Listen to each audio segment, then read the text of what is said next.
আজকের ঘটনা হচ্ছে ভৌতিক কূপ নিয়ে। গ্রামাঞ্চলে গভীর অবস্থিত একটি ছোট্ট গ্রামে একটি প্রাচীন কূপের চারপাশে ভৌতিক গল্পের ছিল। গ্রামবাসীদের দীর্ঘদিন ধরে বিশ্বাস করেছিল যে কূপটি একজন অস্থি ও বৃদ্ধের আত্মার দ্বারা ভুতুড়ে ছিল, যিনি বহু বছর আগে একটি করুণ পরিণতি পেয়েছিলেন। তারা এটিকে পেট ওয়েল বলে ডাকে। কিংবদন্তি ছিল যে বৃদ্ধ একজন সন্ন্যাসী ছিলেন। কূপের কাছে একটি কুঠিরে একা থাকতেন। তিনি তার অদ্ভুত উপায় এবং রহস্যময় আভার জন্য পরিচিত ছিলেন। এক ঝড়ের রাতে কৌতূহলী গ্রামবাসীদের একটি দল কূপটিকে ঘিরে গুজব ছড়ানোর অদ্ভুত ঘটনাগুলি তদন্ত করার সিদ্ধান্ত নেয়। আকাশ জুড়ে বৃষ্টি, বর্ষণ এবং বজ্রপাতের সাথে সাথে গ্রামবাসীদের কুয়োর চারপাশে জড়ো হয়েছিলেন। তাদের হৃদয় ভয় এবং উত্তেজনায় বিস্ফোরণে কাঁপছিল।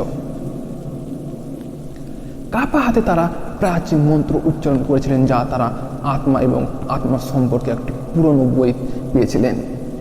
হঠাৎ কূপের গভীর থেকে একটি ভুতুড়ে আকৃতির আবির্ভাব হলো। এটা ছিল বৃদ্ধ তার বর্ণালী উপস্থিতি। চাঁদের অন্ধকারে জল জল করছে, তার চোখ দুঃখে ভরা, সারা জীবনের নির্জনতায় প্রতিফলন। গ্রামবাসীরা বাতাসে বিষণ্ণতা ও অনুভব করতে পারত, অনুশোচনা ও আকাঙ্ক্ষায় আবদ্ধ। বৃদ্ধ লোকটির কণ্ঠস্বর সারা রাত ধরে প্রতিধ্বনি হয়েছিলেন যখন সে তার গল্প ভাগ করেছিলেন। তিনি কূপের গভীরে সান্ত্বনা খুঁজতে বছরের পর বছর অতিবাহিত করেছিলেন, উত্তর খুঁজে পাওয়ার আশা এবং তার অস্থির আত্মার জন্য শান্তির আশায়। একা এবং ভুল বোঝাবুঝি তিনি তার একমাত্র সঙ্গীকে বাতাসে এবং নীরব কূপ বলে বিশ্বাস করে পৃথিবী থেকে পিছু হটেছিলেন। বৃদ্ধ লোকটি তার গল্প শোনানোর সাথে সাথে গ্রামের লোকেরা একাকিত্ব এবং ব্যর্থ বুঝতে শুরু করে। তারা বুঝতে পেরেছিলেন যে তিনি একটি দূষিত আত্মা ছিলেন না, বরং সংযোগ এবং ভালোবাসার জন্য আকাঙ্ক্ষিত একটি হারিয়ে যাওয়ার আত্মা ছিলেন। খোলা হৃদয়ে তারা সহানুভূতি এবং বোঝার প্রস্তাব দিয়ে কূপের কাছে গেল। সহানুভূতিশীল আচরণের গ্রামবাসীরা বৃদ্ধের শান্তির জন্য তাদের ইচ্ছার প্রতিনিধিত্ব করে কূপে মুদ্রা ফেলতে শুরু করে। প্রতিটি মধ্য দিয়ে কূপটি আরো উজ্জ্বল হয়ে উঠল এবং বৃদ্ধের দুঃখ লাঘব হয়ে উঠল।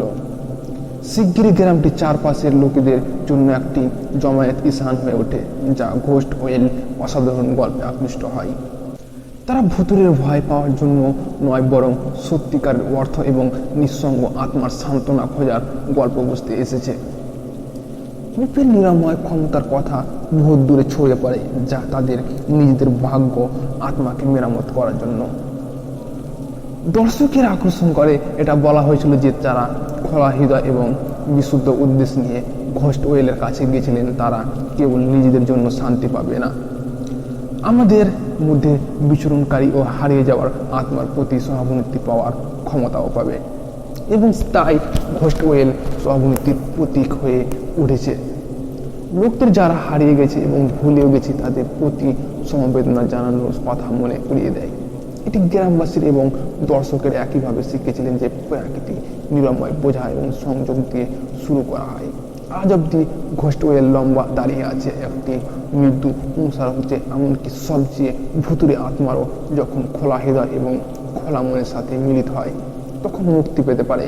একসময় ভয়ে ছেয়ে যাওয়ায় গ্রামটি এখন সম্পৃক্ত বাস করে। পুরনো কূপের ভূত থেকে শিক্ষা নেওয়ার জন্য চিরকাল কৃতজ্ঞ।